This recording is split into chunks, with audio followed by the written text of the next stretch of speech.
So right now, we're going to cover the triangle choke from the guard. Okay? So we're going to start from what's called a closed guard. It's when I have my legs around his waist and they're locked together, so my ankles are crossed. It's a position that we're going to see very often in sports jiu-jitsu competition. So for this triangle here, since it's your first choke, we're going to make sure, first of all, understand that chokes don't hurt. So if you're training, your training partner is not going to feel any pain during this choke. So anytime you see you feel a little dizzy, or you see dark spots coming over your field of view, tap immediately. Don't wait for it too long, because you don't want to be choked unconscious for absolutely no reason here. Next thing I want to keep in mind is that the setups that we're using here are very basic. This is just for you to understand the basic mechanics of the choke. So for today, the setup I'm going to use here is both wrists controlled, and I'm going to push one arm towards the chest. For the triangle choke, it's an important principle in jiu-jitsu. You always want to have, and this is called my guard, so he always wants to have two arms inside my guard or two arms outside my guard. But one arm in, one arm out equals trouble, opportunity for this choke. So that's exactly what I'm trying to create here. So in order to artificially force him to put one arm out, I'm going to be pushing this arm towards the chest, and then I'm going to be using my right leg on the same side of the push to chop around. In order to facilitate this chop for the beginners, what we're going to do is, first of all, we're going to place the left foot on the hip. So now once I do this chop, I can cut a better angle. Okay? If you're not a beginner, you really don't need that foot on the hip, but for the beginner motion, it makes it a little easier. So place the left foot on the hip, on the same side of the arm that's going to stay in. On the other side, you're going to push that wrist towards the chest. And when you do chop, you're going to release that grip. You don't need it anymore.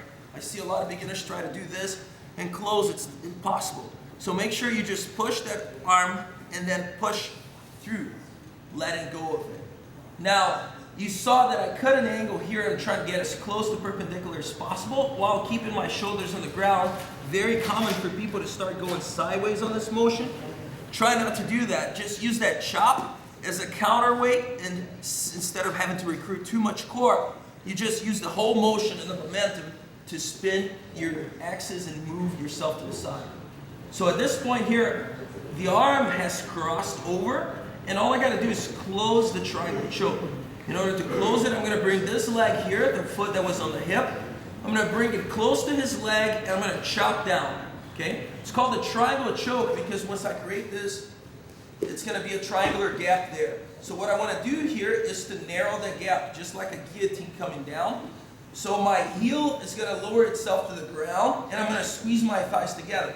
So all of this will narrow that gap. Since his arm is on the bottom and his neck is in the middle, that's what causes a choke. So I'm going to lower my heel and squeeze my legs together. In order to make it even safer, I'm going to crunch my body towards him because I don't want this bottom arm, okay, which is attacking his neck, to start uncrossing. So I want to keep him close. There are a couple of ways of doing it. For the beginners, the easiest way is to grab the head and do a crunch. So I grab the head, do a crunch, and I squeeze everything tight. So once again, you're right here. You're going to place the left foot on the hip. You're going to push that wrist towards the chest.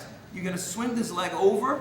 As you chop down, you let go of the wrist, and you try to cut an angle using your whole leg here as a momentum builder and your upper body as a counterweight, so to speak, while keeping flat on your shoulders. Now, the arm has already crossed. His neck is in the attack position. My calf is on top. Let go of this and lock the top leg over. Usually you want the ankle close to the back of your knee. Okay?